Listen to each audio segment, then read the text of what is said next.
All right, beautiful. We are live. Welcome to The Man's Mind, episode 0.7. I'm here with Jack Brazier. I hope I've said that right, who is a myotherapist, men's coach, and also runs men's circles in the Gold Coast. I'm really excited to have a chat. I already know that there's going to be some great info and some more in your face conversation and a little bit of laughter. So thank you so much, Jack, for jumping on and chatting with us tonight. No worries. What a pleasure. Before we go straight into the interview and the conversation, I'd just like to ask anyone who, if it resonates to support men's work, to share the awareness around it and help men connect with other coaches and not feel like they're doing this journey alone, to share this onto their stories or their feed if it feels in alignment with your heart. And that brings a lot of opportunity, and I think there's a lot of men that suffer alone. And I've also seen that there's people that like to watch and learn and then reach out to certain coaches, because not every coach resonates for everyone and it's a unique thing. So if you can do that, that would be amazing. And my first question has shifted a little bit because we had a little funny chat before we jumped on camera. And we're going to actually avoid the initial story of how Jack got into men's coaching, but I'm going to ask instead, Jack, what in your journey specifically was it that brought you into the alignment of working with men and doing the work that you're doing? I'm just going to, every time you ask me a question, I'm just going to say the first thing that comes to my mind, all right? All right. And it was just because I perceived that there were things incomplete in the role models that I had in my life, like the masculine role models. So my dad, my stepdad, my uncles, there was a lot of things incomplete, not physically, but like emotionally, psychologically, subconsciously. And when you recognize that and what you were feeling, was that something that you recognized within your body? Was that a thought? How did you witness this that made you want to focus on that area in your own life? Honestly, it was like the awakening, fingers up, was when my dad passed away. And it was like I had a fear of, still do have it, dying at 53 of cancer. And like, just, he died and he didn't really like have a purpose. Like he was always kind of like a little bit unsure of like who he was. He had a lot of like anger and built up emotions, and he was what I perceived as lonely. And like basically my actions, probably up until maybe the last year, have just been driven by fear. It's like, I don't want to become that, So you can really see that what manifested within your father's life was based around fear and suppression? Yeah, for sure. Yeah. What was so how did you deal with that personally? Like, how did you deal with that in your life? How did you grieve? How did you start to that specific incident? What were the things that you personally did to help heal and I guess move through fear? Well, I didn't really grieve at the time because I was probably never really taught to grieve. I remember like at my dad's funeral, like I didn't cry or anything like that. And it was kind of just like a bit of like a dissociation, if you will. I don't think I really grieved my dad up until probably like the last 2 years, I reckon, because he died in 2012, which was 10 years ago? Yeah, almost 10 years ago. And yeah, really only in the last 2 years, and even more recently, like even in the last year, that I actually have like really felt him, and instead of like fearing him or fearing of becoming him, started to like embrace the beautiful things that he really did give me.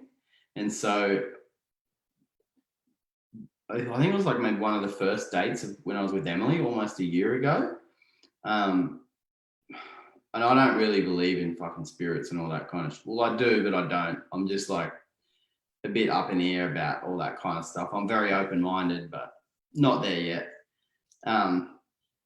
And like I had an experience where like I was having a conversation on the beach with Emily after one of our first dates, and she said like, "Oh, there's like a presence there," like, and we were on the beach. I just fucking like cold shivers down my spine, and ever since then, I kind of just felt him. Mm-hmm. And like there was some times where like I'd get sad, and then sometimes where I would get angry, and then sometimes where I'd feel like I'd miss him and wish in XYZ moment that he was here with me to share this moment. Mm-hmm. And I think that like to me that was like the grieving process. Mm-hmm. And then maybe it was after the first Finding Your Edge retreat that I did with Jacob, which is there's another one this weekend. So we're at Finding Your Edge 2.0, that I actually wrote him a letter, and I wrote all of the beautiful traits that he gave me, like all of the things that I loved about him, and all of the things that he passed down to me, which like make me the human being that I am today. And I had a fire like just down underneath my house, out the back of my house, and like read that note with Emily and burnt the letter. So little like ritual, that was like a nice little ritual, like saying goodbye. And I felt like since then there was like a big completion for sure. Yeah. So do you, I like those, I do a lot of those rituals or intentions where I physically, I guess, get to a point or a decision to decide to let go of something, to decide to no longer hold the attachment to that in that same level of neediness or fear or pain, and decide to have the love for the experience, but no longer be at the effect of the pain of it. And I find that writing down and putting that intention into writing and surrendering it is such a good way to open a space to shift into a new energy. So it's beautiful that you shared that. And you have noticed such a big shift. What I wanted to ask, back when you were talking around, up until a couple of years ago, you hadn't really done any grieving. What is, for you, when you say you're disassociated, what did that mean for you? What did that feel like in your life experience? How did you interact with people? And when people asked you how you felt or what you're feeling in that moment, probably specifically in relationships, did you know how you felt, or were you that separated from your actual body and being that you weren't able to express that? No, I've always, like in the last 10 or so years of being in the old, personal development industry, like I've been really, really aware of like my emotions. And I don't know if you've ever heard of like the erotic blueprint. No, I haven't. I'd love to hear a little bit about it. So it's kind of like the love languages, but it's like sexual. Mm-hmm. And I already knew this, but I'm like a very sensual person. So I feel from like day dot, I've always been like a very like sensual in my body kind of person, where it's like if I feel sadness, I feel it like throughout my whole body. If I feel anger, like I feel it throughout my whole body. And when I was younger, like I grew up in a small town where everyone loved fighting, and I just never really was didn't want to barge. I'm like, this is dumb, you know. And I was always really good at like recognizing anger inside me or recognizing sadness inside me, but like not reacting to it. Although obviously not perfect. I definitely have moments where I just fucking headbutt walls and shit and lose my shit for sure. So yeah, I don't know if that answers your question, but yeah, I think so many people don't realize as well that it's like they think anger or sadness or emotions is like it's just a psychological thing, whereas it's like you don't realize, you know, it's like when you have anger, your body releases adrenaline, releases cortisol, it releases all these different neurotransmitters, like in that deep part of your brain called your amygdala, that is responsible for those basic like responses. And it's like that sends like a whatever down your body, you know. It's like if you get angry, you get sweaty feet and sweaty hands, or like your heart start racing, or like you get butterflies or whatever it might be, you know. It's like dropping from here like down into your body and feeling it. I don't know if that answered your question. Yes and no. But I can get some more clarity.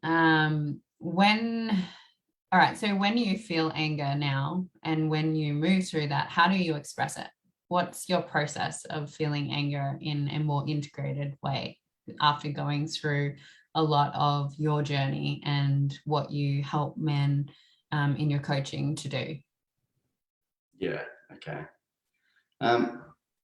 There's heaps of little different things that I do to feel anger.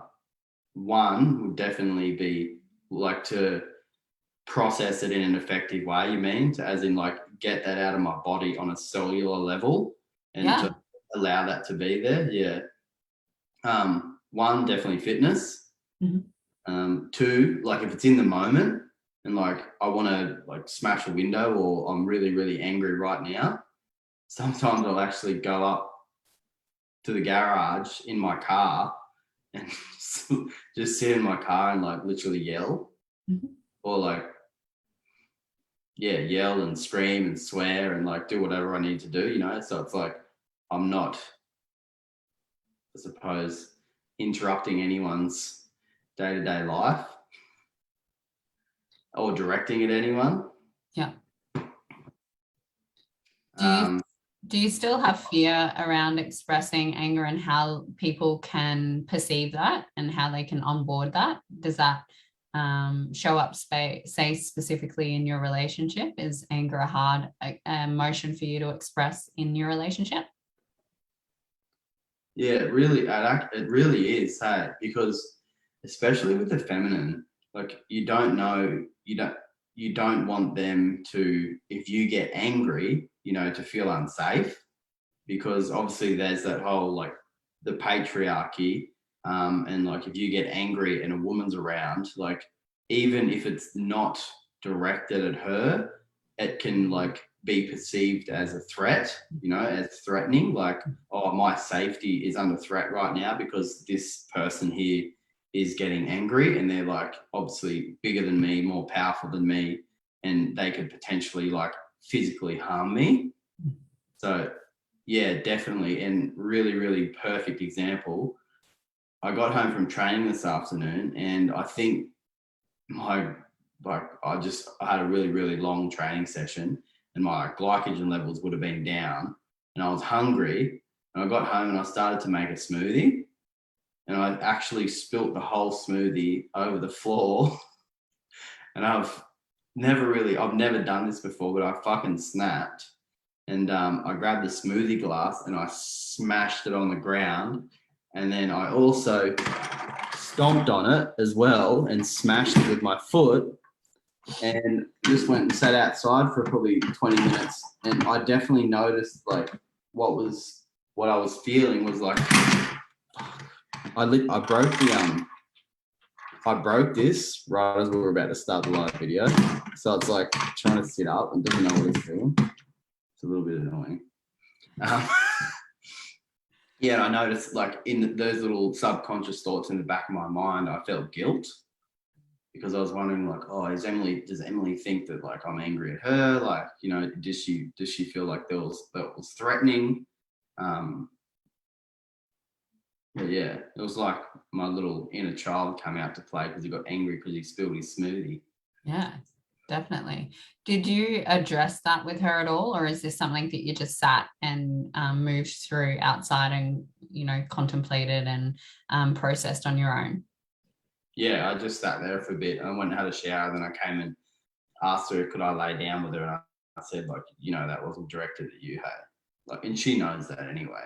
But it's still like a thing, you know? Yeah, and I mean, this is, I think, one of the big things about the masculine energy and the way society has brought up so many of our men is that anger and aggression or assertiveness or directness even is sometimes considered abusive or confronting, or the women specifically have this level of fear rather than I see it from the feminine. Of the feminine have actually disassociated so much from their own anger feelings that it triggers what's inside them that they haven't really allowed to express, or they've deemed and judged as being wrong, or depending on their life experience and their own childhood traumas and wounds, it can trigger them into their own patterns of feeling like they were the point of projection and the issue and the cause. And so many men that I've worked with have this real fear of expressing anger, and it's been a topic that has been really brought up in the last couple of weeks in my journey around how to safely sit in anger and rage and feel it, and so that we don't have, I guess, those moments of explosion. And I think that comes from, you know, the guilt and the shame that's related to it, and how much it's not okay to feel those things. And one of the beautiful things that I heard was a friend of mine was sharing that when he goes into anger now, he no longer pushes it away or judges it or shames it, but he just sits in that anger and he feels it. And, you know, as you were saying earlier, you're quite in tune with your body now. You recognize it, you feel it coming up. You can feel frustration or the heat or the contraction. And when he's in that, and if people come and speak to him, he'll express it openly. No, I'm actually really fucking angry today. And how people to respond to that is like, oh, okay, mate, you like kind of, you're okay. And it's like, yeah, I'm fine. I'm just feeling it and I'm not going to project it onto you, and it's not your issue, but that's how I'm feeling right now. And I'm expressing it because this is me in the present moment. And I found that really such a beautiful gift, because you're then being in that energy and you're also giving, I guess you're expressing it and communicating it so so the people in your direct experience know that's how you're feeling. Yeah. Do you so I know you're doing men's work and you do the circles. What is the purpose of the men's circles and the containers that you create? Because I see them pop up on Facebook, and I get a little bit excited internally of when men come together and share in a different space. What have you gained the most from either participating or facilitating in those spaces? As you know, like, one of the biggest things, like, not only just for men but for all human beings, but I think for probably men a little bit more, is that, like, you get in your head a lot and you overthink things and you try to rationalize things and you try to create a solution for things, and you judge yourself and you shame yourself and you guilt yourself because, like, you know, you're not this, you don't have this material thing, or you don't have that in your bank account, or you don't have that investment portfolio, or you don't have this woman, or you don't have that relationship, or you don't have that body, or you don't have that car or the house or whatever, you know. and there's all these problems and you want to try and work them out and rationalize it. And so like the biggest thing is for those men's circles, there's three major things. Number one is it's like a reset. It's like escaping the modern world so that you can get out of your head and then back into your body. And also, whenever I get there, it's just like nothing else matters, you know? Like it doesn't matter like what I have to do tomorrow, you know? It doesn't matter like what's happening in the next 2 weeks or how much money's in my bank account, what Emily's doing. It's just like I'm just here and like nothing else matters, you know? Whereas like in the outside, in the modern world, we're just constantly like stressing over all these little things when really nothing actually does matter. And that's the number one biggest number one. Number two is, and I've this is probably a statistic from talking to, you know, there's say 300 or so men that come to our circle every single week, is like the feeling, the core human desire of belonging. And like whenever someone tells a story, like I hear this so many times, men go, oh, you know, like this person also experienced this at the same as me. I thought I was the only person that happened to, or I thought I was the only person that felt that, you know?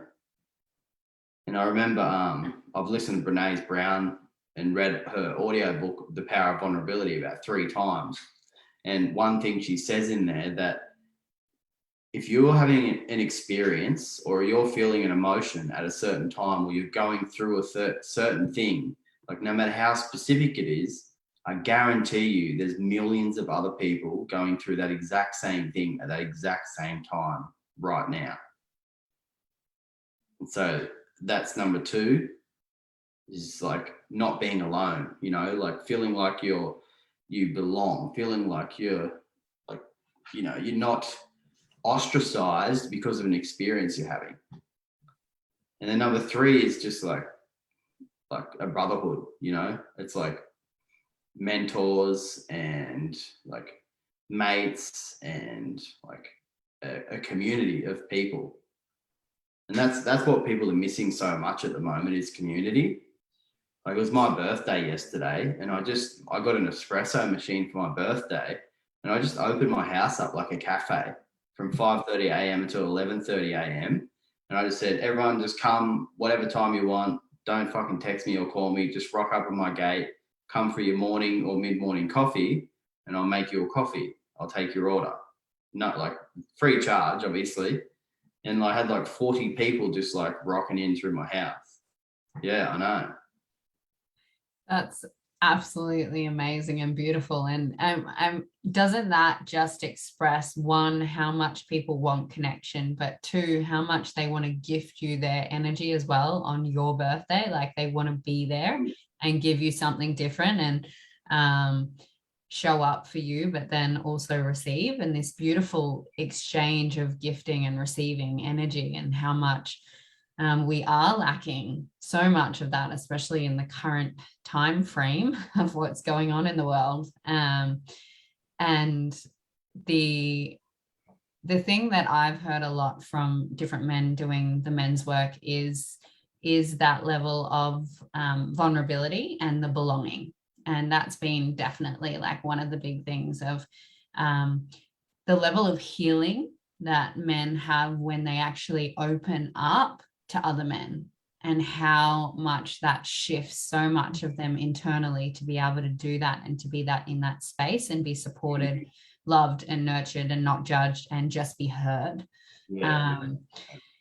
Do you find with the first piece around, I guess how I interpreted that was like a level of being completely present in your experience when you're at the circles, you know, you're there, you're interacting with other men, you're doing, I imagine, breath work and different practices together.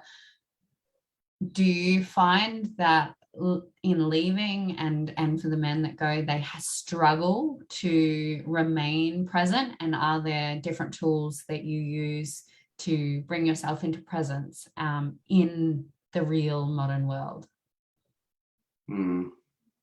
Like the main one that you can never ever forget is just your breath. Because it's like the breath is like a gateway. The breath is a gateway from the mind to the body. So it's like when you become aware of your breath, you move your awareness from your mind up here, from your thinking mind, up to your body. Because like thoughts are constantly dwelling on the past and the future. Whereas the body, it always gives an undistorted version of like the present moment and what's happening in the present moment. And it deprives like you from any kind of ego scenarios. It's like the breath is always the most powerful one, you know. It's like if you're angry and you just want to feel that anger, come to your breath. If you're sad, you want to feel the sadness, just come to your breath. If you feel triggered by something your partner says and you want to react and say, fuck you, you're a cunt, come back to your breath. You know, if you feel little Jack coming out and feels like he's not getting enough love and he wants a hug, like come back to your breath. And then also ask yourself, what can I do to meet my own needs? And that's another big one, is like so many people, you know, their little version of them, their inner child, that ego of them, thinks that it's Emily's job to meet my unmet needs. And when you realize that it's your job to meet your needs in that moment when you feel emotional or triggered or whatever, like to come back to the present moment with your breath and then ask yourself, what do you need? And then from there, obviously it's personal for every single person, like developing practices and rituals. You know, like for me, mine's like, I'll get up in the morning and it's always so different. Like, honestly, it's always so different, but it's some kind of meditation, like always some kind of meditation, whether it's like sitting in silence for 30 minutes, whether it's, and just focusing on my breath, whether it's like actually listening to like a guided meditation, whether it's like some kind of like yoga nidra where I'm just like becoming aware of my body, whether it's like a Joe Dispenza meditation where I'm thinking about like the things that I want in my life, whether it's like sometimes I get up and like I do a morning stretch. I do all these different types of stretching and mobility, you know, depends like what my body wants. For me, like there's fitness, obviously it's like writing in my journal. I mean, there's so many, like there's so many, and they're all so personal. I think the thing that I really that dropped down for me there was about how you shared that each day it's different and that you listen to your body and what your body's requiring and what you're requiring in that moment, and to not get stuck in any sort of rigid routines, because sometimes we can get, you know, I need to do it this way and do it for this long and that, especially with the masculine and structure, and not flow so much and listen to the energy of your body and what your intuition and it's communicating to you. With the breath work, is there any what's your, like, is there a specific technique that you find that you're drawn to the most, and what has that given you? Does it bring, when you say breathe in to say your sadness or your needs, what is that like? How do you actually breathe into that? Is there a particular breath that you do, or do you just like slow down your breathing? What does that look like?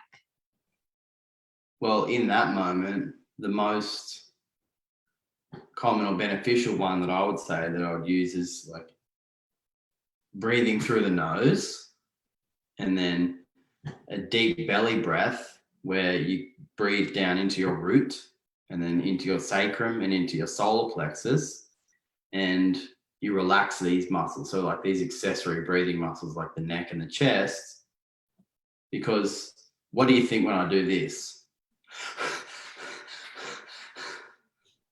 Like I'm stressed, anxious. Whereas like if I breathe down into my belly through my nose, and that's what activates the parasympathetic. That's what tells you your body like that there's no threat.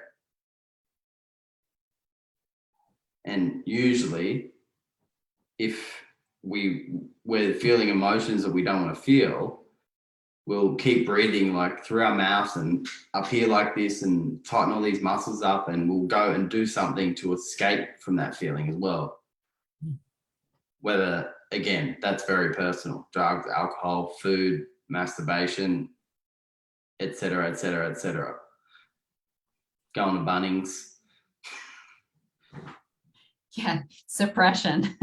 Yeah. And I mean, I heard something really interesting on an audiobook that I was listening to yesterday that pulls that in. And it's like every time we go into a form of suppression in that level of consciously choosing addiction, because that's what we're really doing. We are consciously choosing that tool because we can feel something that we don't want to feel. And instead of choosing at that moment to feel into it or breathe into it and acknowledge it and what our body's actually speaking to us at, we go into a chosen form of disconnect and I guess disassociation, numbing. And every time you do that, it creates more of a shadow part of yourself. So it ends up being more and more shadow work that you have to eventually come into. Well, I guess you don't have to. It depends how you want to live your life, right? But it creates, every time you deny an emotion and every time you suppress, you've just got more and more work that you're adding to that you have to move through when you start being on this journey. So I think the breathing into it and expressing that, and for me, the breathwork's been such a big thing in my field lately because I breathe so shallow. Like I actually breathe very shallowly and I don't breathe in much oxygen. And I totally thought that I could justify the fact that I don't breathe deeply with, well, I'm just getting more enlightened and I don't need as much to make my body work. Turns out that's total denial and resisting what was going on, because I was breathing into my belly and I could only breathe in so much, but my whole diaphragm and lungs is like actually quite contracted and tight.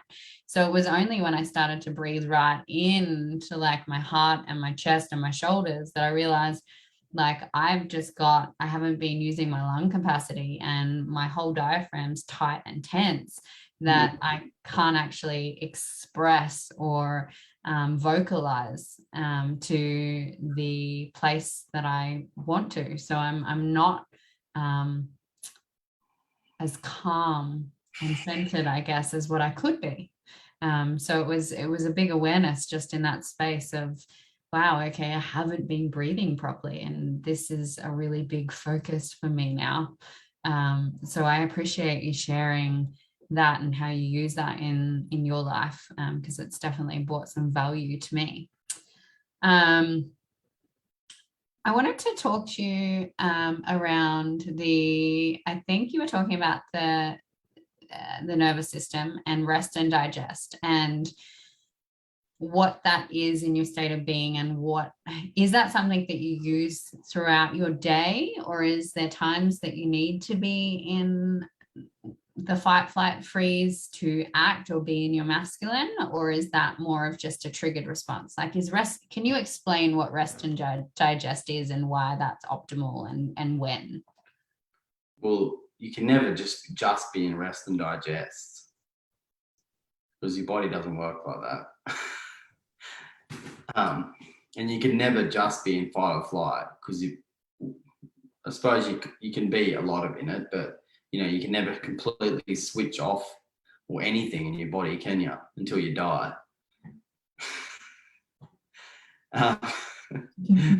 But what I talk about is like the chronic state of stress mostly, because Emily got annoyed at me last night because I said, oh, yeah, yesterday, because we were laying on the bed and we were talking about money or something like that. And then we talked about how shit, oh, that's right, because I had so much coffee yesterday because I got a new coffee machine. So I'm on about a week's coffee detox. But I said, oh, imagine like being a corporate worker and working in an office. Like you get up at 5 a.m. and you do like, maybe you go to the gym and you do like a CrossFit session or an intense workout or whatever. And it's like your body's like cortisol, adrenaline. And then, you finish at the gym and you have a coffee. As soon as you finish at the gym, cortisol, adrenaline. And then you've got to drive home and, you may be on the way home, like you quickly get a coffee on the way and you have to smash that in the car and like you're stuck in traffic, and then you get home and your partner wants attention and she wants to connect with you, which is fair enough, as any human being would want to connect with you. You've got like half an hour or maybe 22 minutes to make your lunch, get dressed, and then say goodbye to your wife, have breakfast, and then get back in the car. You might have a 20, 30, 40, 50 an hour drive to work. You're stuck in traffic. So you stop and get another coffees to stop you from stressing so much. More cortisol, more adrenaline. You get to work and your boss is like, have you got this? Have you done this? This is due tomorrow. This is due today. Have you hit these KPIs? Blah, blah, blah. And you sit down at your desk all day and you're a fat fuck. You get the point. It's like chronic stress, which like upregulates like certain genes in your body that eventually like promote chronic disease, or promote inflammation. And like inflammation is, like a big predisposer to any chronic illness, isn't it? Mm-hmm. And so that's like the state of, that's one of the states of stress that I talk about. Mm-hmm.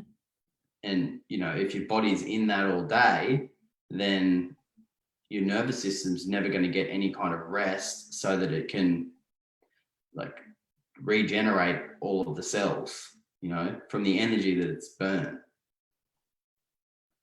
And if that continuously happens over long, long periods of time, then who knows what's going to happen, like depends on the person. Obviously, it's personal for everyone.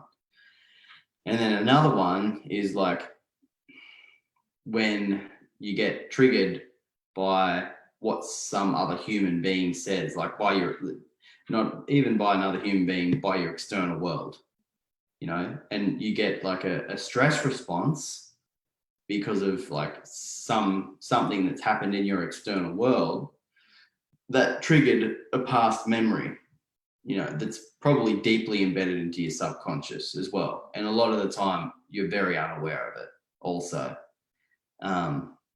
And then that's another form of like a stress response. So there's like chronic and acute.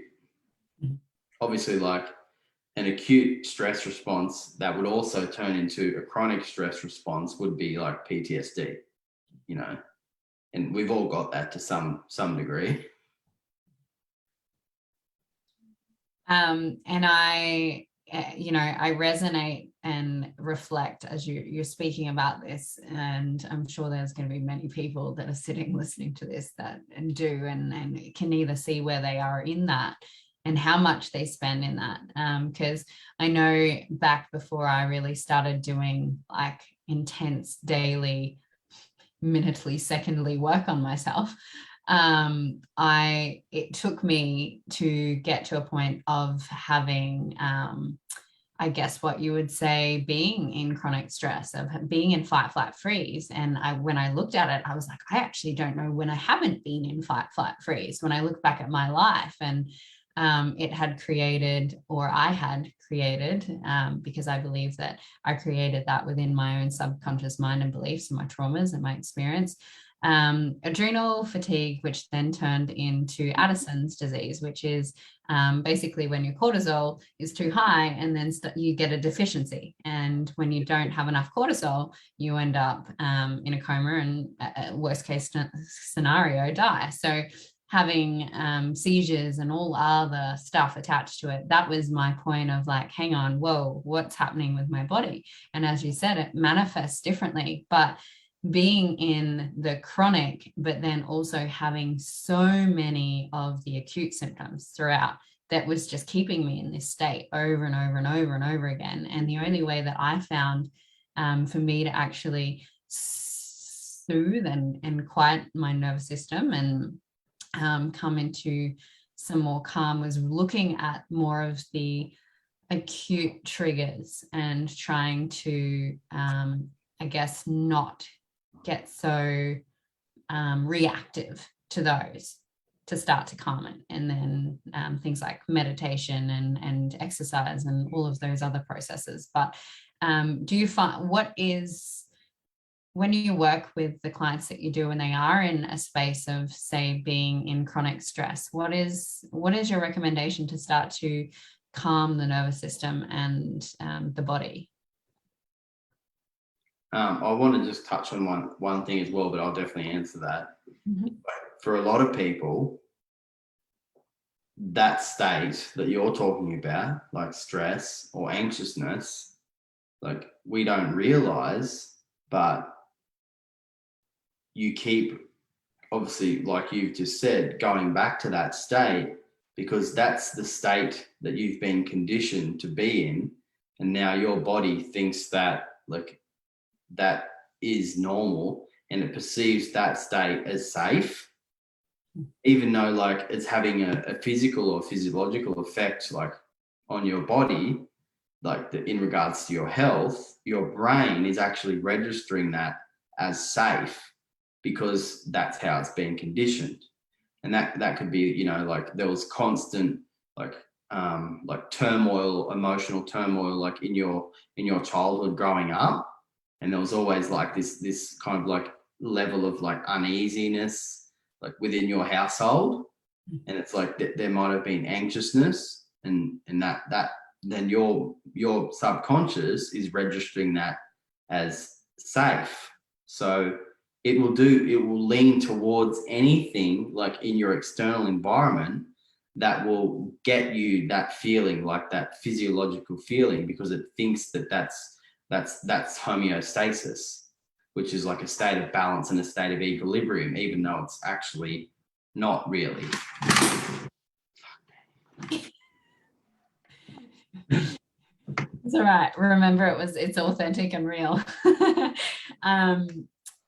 That and I mean, now I understand that, and I think that it's great that you've explained that from a more science perspective, because I don't have that terminology. But we don't even realize that is exactly what it is. It's the conditioning and the programming from our life experience and the energy that we've been growing up in. Yeah. And then that energy is what's familiar, that energy within ourselves and then in our external world. And for me, I didn't realize, and I think this is a lot of people, is that they're distracting themselves from that energy as well in that level of suppression, that I would then overwork myself. And we know that overwork is just adding more and more stress. So everything in my life experience was just adding to the fight, flight, freeze. So it's definitely no wonder my body got to a point of like, hey, I'm giving up. You got to look at this because you can't, it's not maintainable. And I do this work specifically so people don't get to that point of, oh, fuck, if I don't make a change in my life or in my mind or in my body or in my beingness, then I'm going to die. And ultimately that is what I feel that most people hit. They actually hit that, you know, that getting hit by the Mack truck. And unfortunately, they're like, oh, I'll wake up then when something that traumatic happens, that it's either I can't see how to live past this, which is ultimately death, or I'm going to look at something and move through it and make some changes and choose to live. And that's, I guess, how everything in this reality works is through that polarity. Yeah. Do you have anything to speak on that, on polarity? specifically? Oh.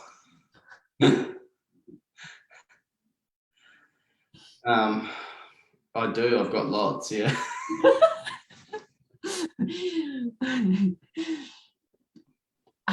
Actually, I know there was a question that I asked you before we went down there. Yeah, it was what practices or like things do I recommend to my clients to get out of fight or flight, or I think, is that it? Yeah, that's it. And this is exactly what I love about working with men is men have this great ability, and I think this is great for men and women to understand, is I definitely have a feminine mind, especially when I'm tired and fatigued. So when it comes to remembering, I do the flow of the conversation thing, which most women do, and I'm learning a lot more presence and not to interrupt. But the men are very good at remembering this piece and holding it until they speak to it. And I'm like, I just wish I could do that. So I would love for you to speak to that piece. You mean the question in? Yeah. Okay. God, like this answer has changed so much, I reckon, because it's like I have a course that like I give the men that I work with called the Ascended Man. Mm-hmm.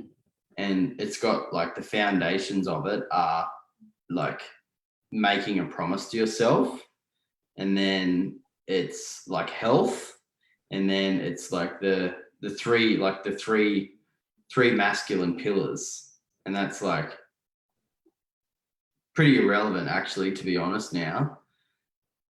But I still teach it. Like I'll still teach it and I'll give them access to it. But I feel like the biggest one is now, like if someone works with you, I feel like the biggest impact that you have is what Gandhi has always said, and that's just be the change. You know, it's like lead by example. It's like so many people, like we don't need any more knowledge. I don't think anyone needs any more knowledge.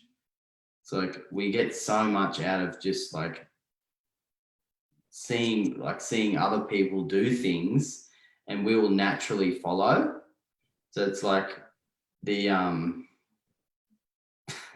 this is happening so much right now as well. Like I noticed I went to the drumming the other night at Burley, and there was people dancing, and I noticed like I sat down for a while and just chilled. I noticed the more people that were dancing, the more I wanted to dance. And I learned this in marketing as well, and all the marketing stuff that I've done is like, and that's why you post testimonials and stuff like that, because naturally when X person is behaving a certain way, Y person naturally wants to behave that way.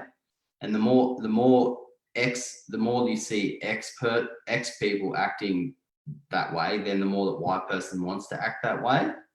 And so it's like, yeah, just like right now is a really good example, obviously with fucking COVID and all that kind of shit, you know. It's like this massive separation. It's like there's either like this way or that way, you know. It's like we don't realize that like everyone wants to get to the same place, except people want to take a different yellow brick road to the bloody magical land of Oz.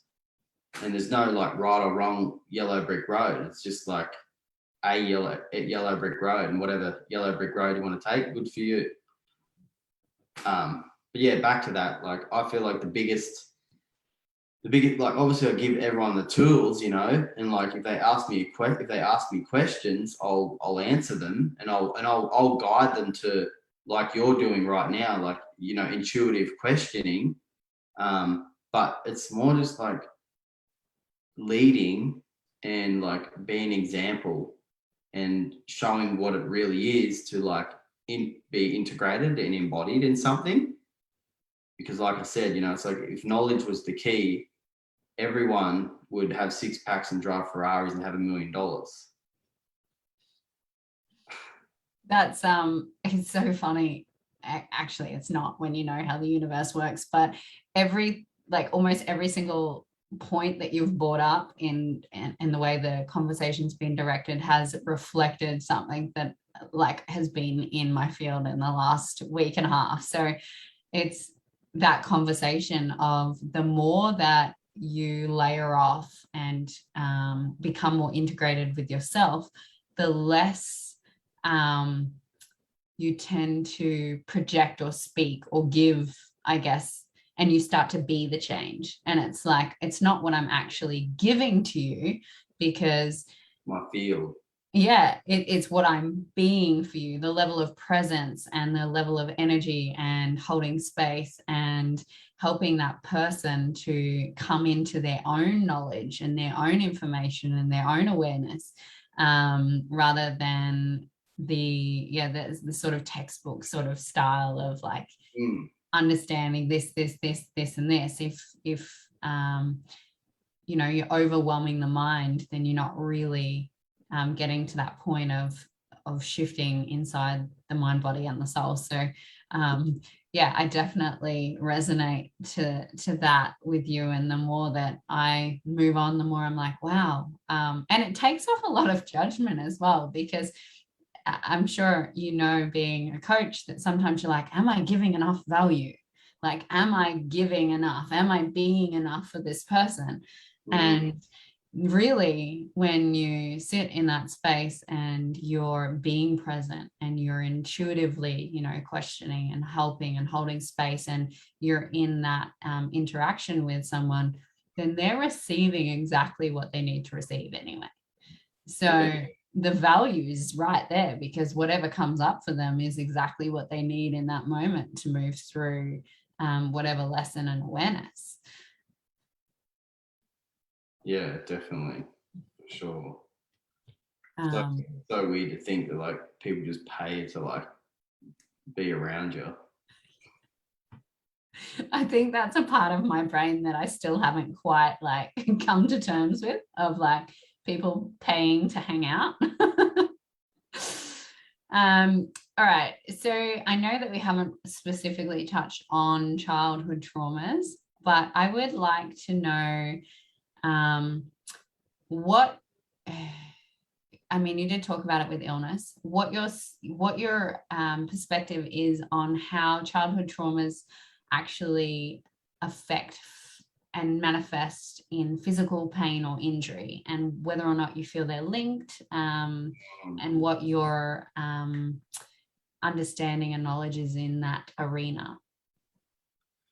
Yeah, I definitely, and especially from the experiences that I've had myself personally, but also had with clients, like doing body work. And I mean, I don't know if it's childhood trauma. I don't know if it's like, something that's like from their ancestors that's been passed down. Like, I don't know what it is, and I don't know, if it exists, but something definitely exists, because it's fucking weird when you've got your elbow or like your body, deep in someone's like diaphragm, or deep in someone's like psoas or their liver, or, in their spine somewhere, like you're really deeply penetrating their central nervous system, and they just have this fucking weird, like, sadness, anger, frustration, like, and their body does weird things like shakes and sweats and all that kind of stuff, and cry and laugh even. Like, so from, the knowledge that I have and the wisdom that I have with like science, but also like the more kind of spiritual stuff, is that yes, we definitely hold emotions places physiologically in our cells, but I don't know what it's from, but it's definitely something. Well, I mean, yeah, exactly. It's like, how do you actually know? Do we really know anything when, you start to question those things? There's more. Yeah, well, it doesn't. I guess it doesn't matter. It's the release. So when you are sharing that, I know that you do myotherapy. I personally don't know anything about that. Is this a part of that practice of releasing the tensions and the blockages within the body? Yeah, so myotherapy is like basically like the diagnosis, treatment, rehabilitation of musculoskeletal pain and injuries, like acute and chronic. So I mainly work just in chronic pain. for a long time, like in like a multi-modality clinic, like an actual proper like clinic, you know, like a healthcare clinic. And like you just said, like I moved on because I realized that like people's physical pain is so much more, you know. And I still do that because we are still biomechanical human beings, and we have joints and limbs and muscles and ligaments and tendons and nerves. So there's definitely, that plays a role for sure.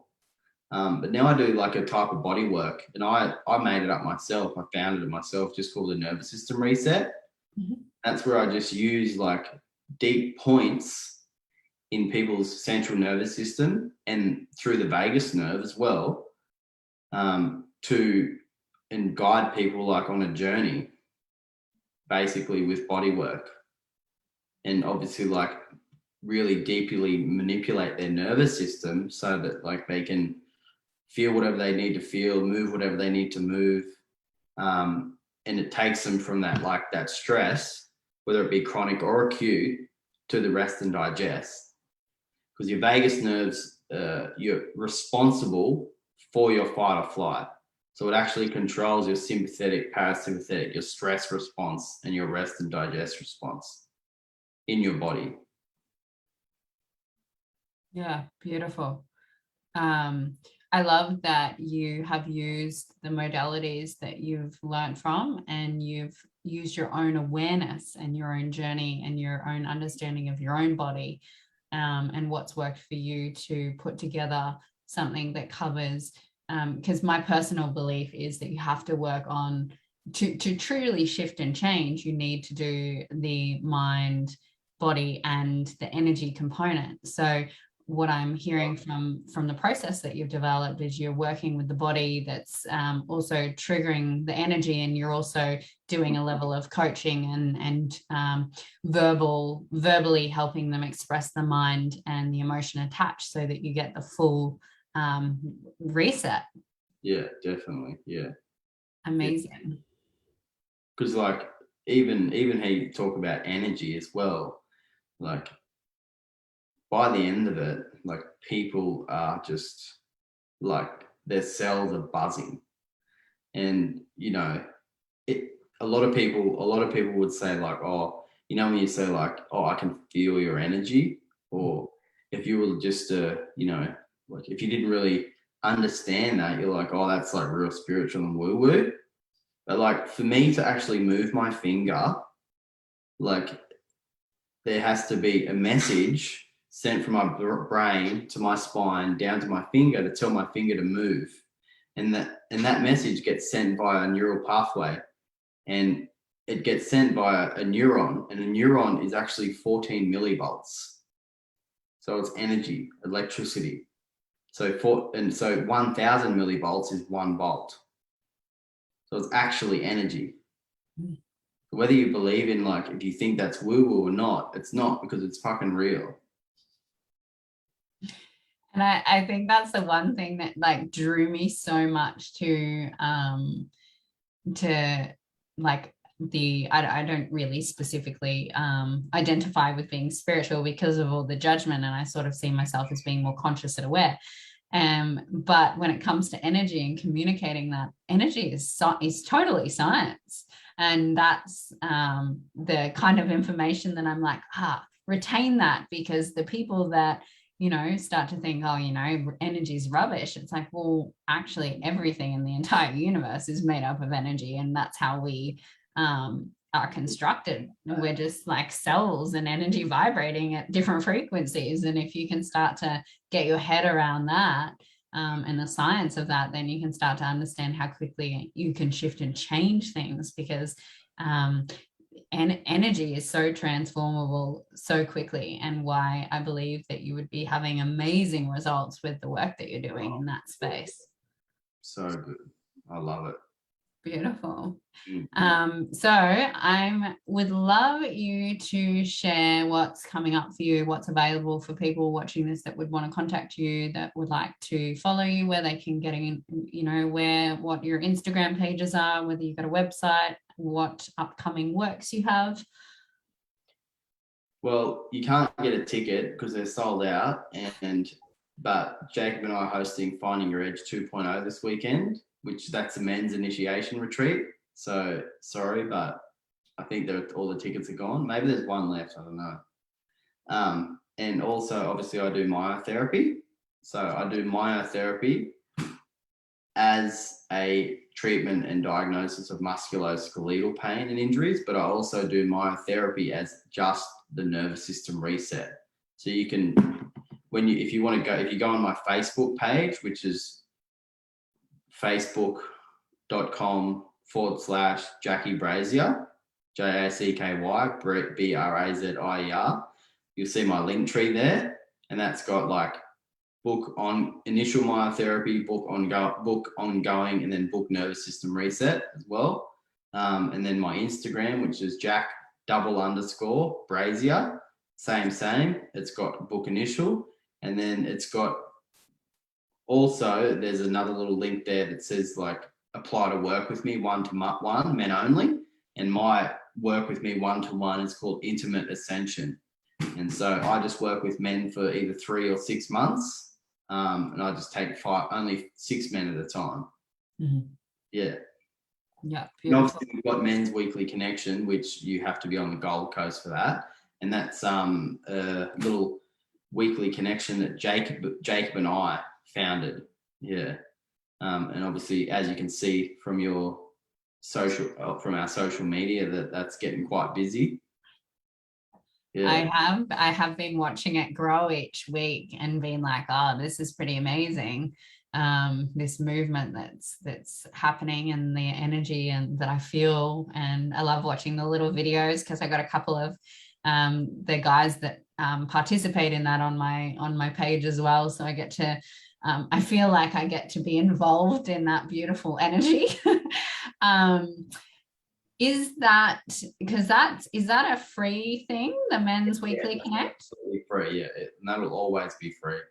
Yeah, which is such a beautiful gift that you're giving back and holding this container and space for men to have that. So thank you so much for, putting yourself in that space to be that way and show up for the men. We love it. Jake and I love it.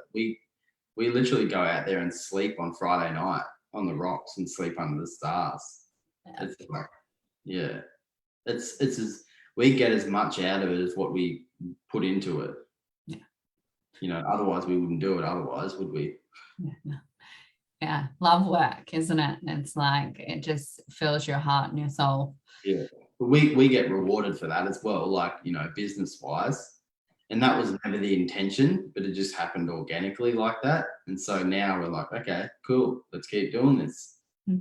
Because it fills our cups, but we also get rewarded financially for it as well, like indirectly.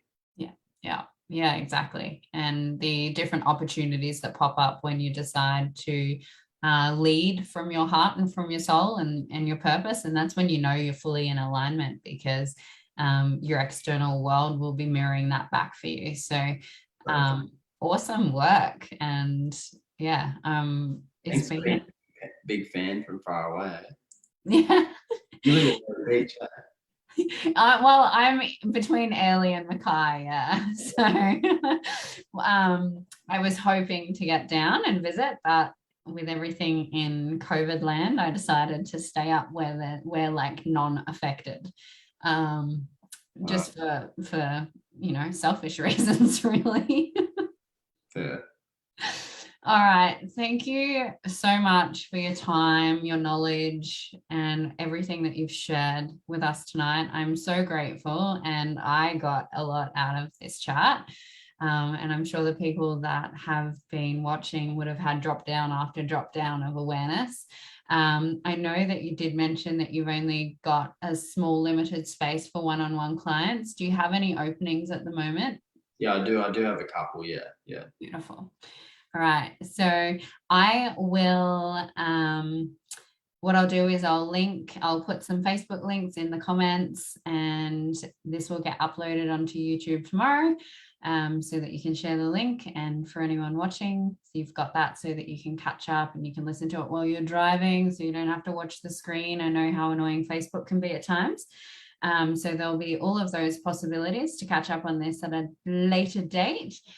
Thank you again, Jack. I really appreciate it and your time here tonight.